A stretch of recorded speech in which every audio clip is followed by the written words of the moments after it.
क्रांतीवीर बाबूराव शेडमाके जयंतीनिमित्त चंद्रपुरात आदिवासी मेळावा व भव्य लोककला महोत्सव।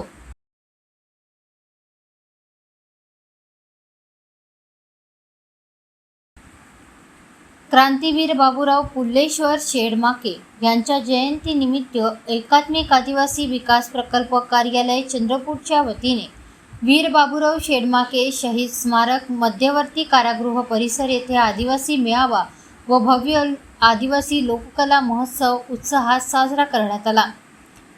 चंद्रपूर जिल्ह्याच्या स्वातंत्र्य लढ्यात बाबूराव शेडमाके यांचे बलिदान विशेष महत्त्वाचे मानले जाते।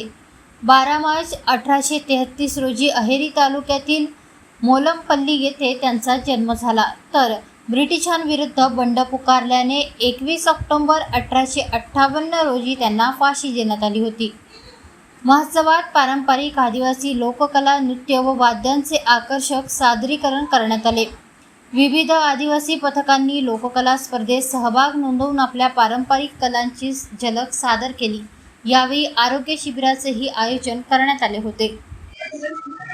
देशाच्या इतिहासामध्ये अत्यंत महत्त्वाचं आणि ज्यांनी ब्रिटिशांच्या काळामध्ये अनेक ब्रिटिशांच्या विरोधामध्ये देशाला स्वातंत्र्य मिळाला पाहिजे यासाठी तळमळीने या देशाच्या स्वराज्यामध्ये अत्यंत महत्त्वाची भूमिका आणि संपूर्ण त्यागत या ठिकाणी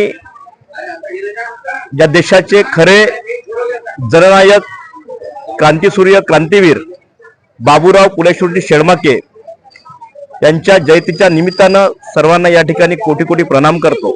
आणि बाबूराव शेडमाकेजींनी अत्यंत वयाच्या अवघ्या केवळ आणि केवळ 25व्या वर्षी देशाच्या कल्याणासाठी, देशाला स्वातंत्र्य मिळाला पाहिजे, ब्रिटिशांच्या राजवटीच्या पलीकडे आणि ब्रिटिशांनी जी हुकुमशाही त्यासोबत जे सावकारीच्या संदर्भामध्ये ज्या ज्या पद्धतीने फतवा काढला होता, त्या जमीनदार जी लोक त्या काळामध्ये जे लूट करत होते सामान्य जनतेची, त्या सामान्य जे अन्यायाच्या विरोधामध्ये बंड पुकारत देशाला स्वातंत्र्य मिळण्यासाठी बाबूराव शेडमाके यांचं अत्यंत महत्त्वाचं योगदान आहे।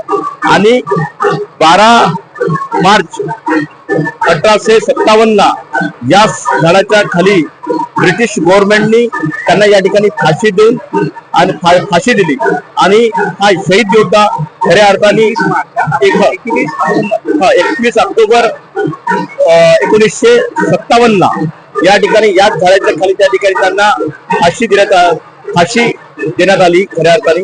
आणि आपण या ठिकाणी 12 मार्च या ठिकाणी आपण सर्व आदिवासी समाज, आदिवासी विकास विभाग आणि संपूर्ण प्रशासनाच्या वतीने या ठिकाणी जिल्ह्यामध्ये या ठिकाणी आनंदोत्सव, जन्मोत्सव या ठिकाणी साजरा करत आहोत आणि निश्चितपणे त्यांचा इतिहास येणाऱ्या पिढ्यांसाठी प्रेरणा देईल असा विश्वास व्यक्त करतो। धन्यवाद।